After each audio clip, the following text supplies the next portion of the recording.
the skull of Tyrannosaurus rex, surely the most terrifying hunter that ever existed. These huge teeth are evidence enough of its efficiency as a hunter, and studies of the skull have also shown that it had an acute sense of smell. But what evidence is there that it ever went for a swim? The sight of a Tyrannosaurus rex swimming with his young may seem surprising. But like all of the dinosaur behavior in prehistoric planet, this is backed up by some remarkable science.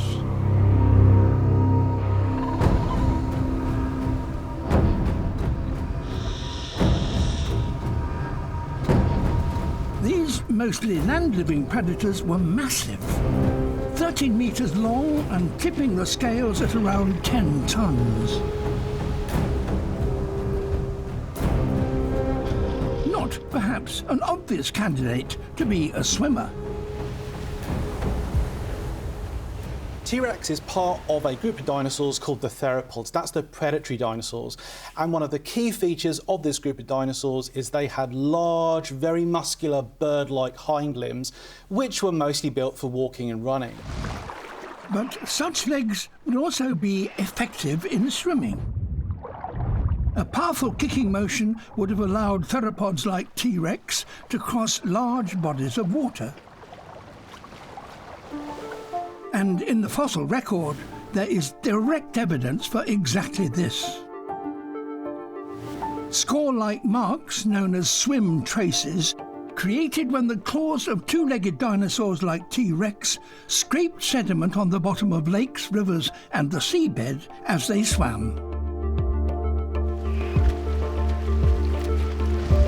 Further evidence that Tyrannosaurus rex could swim has been found within its fossilized skeleton. Using a CT scanner, scientists found that many theropod bones have a hollow structure that would have helped their massive bodies to float. On the basis of this evidence, we think that T-Rex would have been an excellent swimmer and that it would have used this behaviour to expand its feeding opportunities. To dispel any doubt that such a large animal would take to the water, you need only look at the animal kingdom today, where some of the heaviest regularly go swimming. And that's true for some of T-Rex's modern relatives.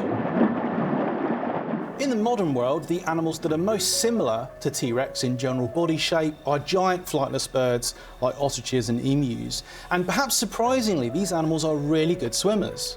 There are places where these birds make sea crossings, sometimes of several miles, so they can reach offshore islands and find new sources of food. But 66 million years ago, venturing into coastal waters would not have been without risk, even for T-Rex.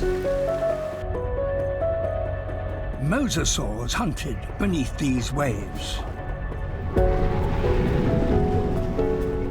And young tyrannosaurs particularly would have been a valuable meal for these formidable aquatic hunters. T-Rex may have been strong swimmers, but they could only have been brief visitors to the prehistoric oceans. Although their name means tyrant lizard king, they could never have ruled the waves while the mosasaurs patrolled the coasts.